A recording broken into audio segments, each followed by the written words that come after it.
balance between what you think you should give the audience or provide to the audience, and how do you connect with them so that you can engage them because you interest them in your content.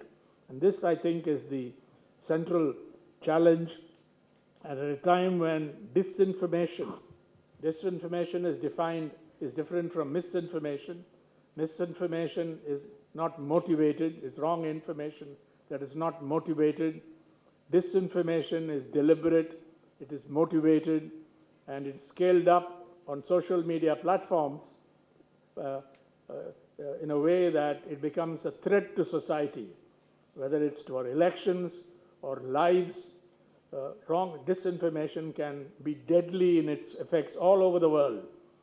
Even during the COVID-19, the anti-vax campaign have taken a big toll in Western countries. Fortunately, in India, we do not have, as far as I can make out, a very strong anti-vaccine campaign, although there's vaccine hesitancy. But this sort of thing can be very, very toxic and damaging to democracy and society. At a time when disinformation and misinformation are rampant, I think the role of professional journalism has to be affirmed. The values of journalism, verification, checking facts, fact-checking, putting it in context, helping people to make sense of what is happening, investigating wrongdoings in society, including corruption, or just mistakes, callousness, and so on, attitudes towards mentally ill people, callous attitudes. Unless you actively and aggressively investigate these matters, I think the positive roles of the media will decline. And you've got to do this consciously. And another suggestion that has been made is that you've got to have media education starting in the schools. Some schools have it already, but how to distinguish this, real information, authentic information from misinformation and disinformation, for example. Young people starting from school have to be equipped with the tools, the methods to make that distinction, and also to value journalism to the extent they find it useful in their lives. I have not provided any real answers to this question about bridging news media and the next gen, but these are some thoughts and research findings that may help us think about these problems. Success is not guaranteed, but I do hope that journalism of the kind that we value, that everyone here values, and which we've had over the last several decades in India and several parts of the world, will not only be able to survive, but will be able to flourish. And it cannot flourish unless you engage, you succeed with the coming generation about whose behavior we don't know enough. Thank you for this opportunity. I've left you with more questions than answers, but I hope that I've made you think a little. Thank you, Mr. Ram, for a wonderful insight into media, especially the print media, digital media, and the connect to the next gen. I think the challenges faced by the news media and the print media are quite similar to the challenges faced in Rotary also. Today, the biggest challenge for Rotary is to get the new gen join the club. That's why, at least in Rotary Club of Madras East, we are making effort to take a lot of members around the age group of 40, 45 and below. Yes, the aspect of making, whether it is news media or Rotary activities, very interesting, entertaining and fun is very important, not only for the media, but also for Rotary. Thank you for these insights. I request Shiva to handle the Q&A, please.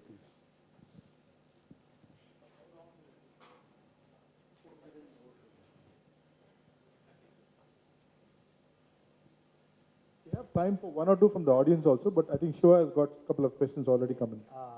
A small caveat, we have far too many questions than can be dealt with today. I'll try and strike a balance between those who have taken the trouble to write in earlier, those who have taken the trouble to come here physically, and people who are watching online. I'll try and pick a few from each of these categories. I'll start off with an interesting question from Rotarian Revati. Are you able to hear me? I'll start off with an interesting question from Revati. She says, with the social media platforms giving us the news as soon as something happens, uh, how relevant are newspapers and magazines? I think in the sense that, I don't remember who, somebody said an editorial is a nation talking to itself. I think it was Athamada or somebody who said something like that. Today, there is not much time for nuance. People expect instant judgments, instant analysis from newspapers for issues which require some parsing, some thinking, some complex debate. So in that sense, her question is, with social media platforms giving us the news as soon as something happens, have newspapers and magazines lost their relevance? No, I don't think they've lost their relevance at all, but the role has changed to some extent. That you got to go beyond the headlines, beyond the news itself, and become more explanatory, analytical. And the problem is that in a highly polarized social and political environment, not only in India, in several countries, including the United States, you're seeing it there, or the UK, I think it's becoming more difficult because the media have to now are becoming more partisan. You see it on Indian television channels all the time, barring, I would say, NDTV.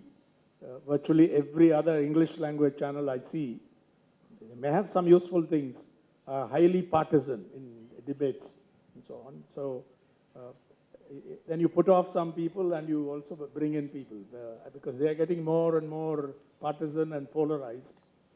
The Indian newspapers have always been highly politicized, but in this situation, there are deep rifts.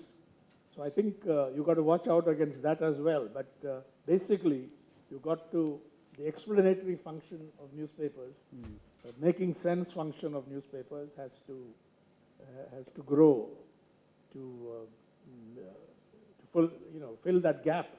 There's a real gap because they get it already, and what are you doing? You're wasting all this space and time by just repeating what they already know, and they know it in capsule form, 5-minute newspaper or less in social media.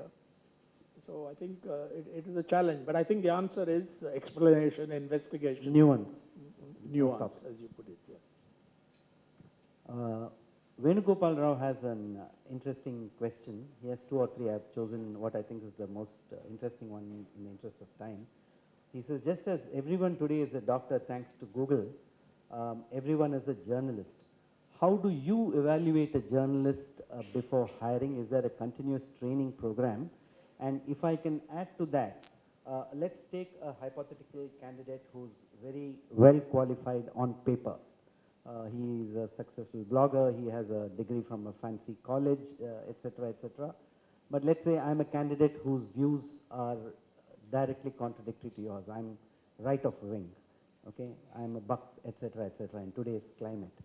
How would you interview somebody like that if you were evaluating a candidate like that? I think people who come at that stage do not reveal. Right. They're often careful. But whatever this person's views, if it's a reporting function or this, on the desk or layout and so on, it doesn't make a difference. Right. Elsewhere, say the New York Times and so on, their journalists are not allowed to participate in public, in political activities openly. Yes. Associate with the party, but that cannot be applied. We can't and should not. Yes. Place those restrictions, I think, on our journalists because it's a profoundly political situation here, or the press. Yes. So I think on the question of training, yes, I think in the old days you just wanted somebody with a good degree. Yes. But now, those who have some degree of training, it's not enough in a journalism school.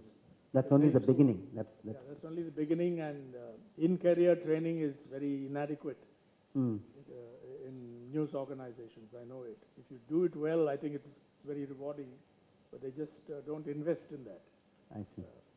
Because you want to put people to work and not give enough time for training, as opposed to some other companies which do publishing in science, for example. For example, company my wife is involved in, they have they allocate special time and resources for training. I see. And no, once they come, even if they have experience, they have to be trained. Like the law or medicine, there's no substitute Yes, for as in your actual. firm, as in your firm, somebody very bright may come in, but you will. There's no substitute for actual. Training on the job. This doesn't happen enough Right. in journalism, but good organizations, I think, do it to some extent. But journalism schools have played a role. Unfortunately, in many universities, they are very bookish. Right. Practice is not emphasized. Right. And if you do that, I think it's. I've been to a long time ago. I went to the Columbia Graduate School of Journalism, and today I see what's happening in several journalism schools abroad and in our own one, Asian College Journalism. I think you've got to strike a balance between the conceptual, what I would call the educational component, Right. and the training component. Right. It's a tricky balance, though. Yeah. So the same thing as in your profession. P. Ram has sent in a sort of romantic question. He says, today's generation gets its news from Twitter and Facebook. The more discerning from online editions of newspapers. This is sort of linked to what Srinirav said a little earlier. What has happened to the pleasure of flipping through a printed paper, dashing back and forth between articles with ease, jotting down a phone number, rolling it into a calendar, and blowing fallen ash away from the table to save your marriage? I don't know what he has been up to in his personal life. But I think what he's asking is, will print journalism become niche? And will online journalism become the norm? Is I think what he's thinking. In India, I wouldn't say it is becoming niche because it's quite a large base still, although it will decline. And it has been declining, particularly with the pandemic, because there is still space to grow. Yes. Apparently, Indian languages. Yes, yes. Apparently, because of rising literacy rates, Yes.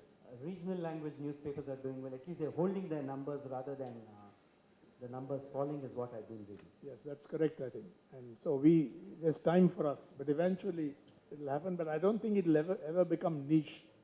Right. I mean, if it does, it will take a very long